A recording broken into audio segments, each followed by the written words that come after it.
listen to this again.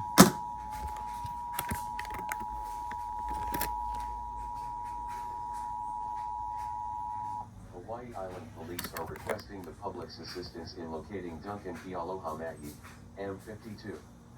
Wanted for outstanding warrants and kidnapping. Mahi last seen in downtown Hilo around 11:30 a.m. today, operating a white Honda CR-V, license number Z8959. He is described as 5 feet 11 inches, 215 pounds, brown eyes/brown hair, tattoos on both arms. If Mahi and/or vehicle is observed, call 911.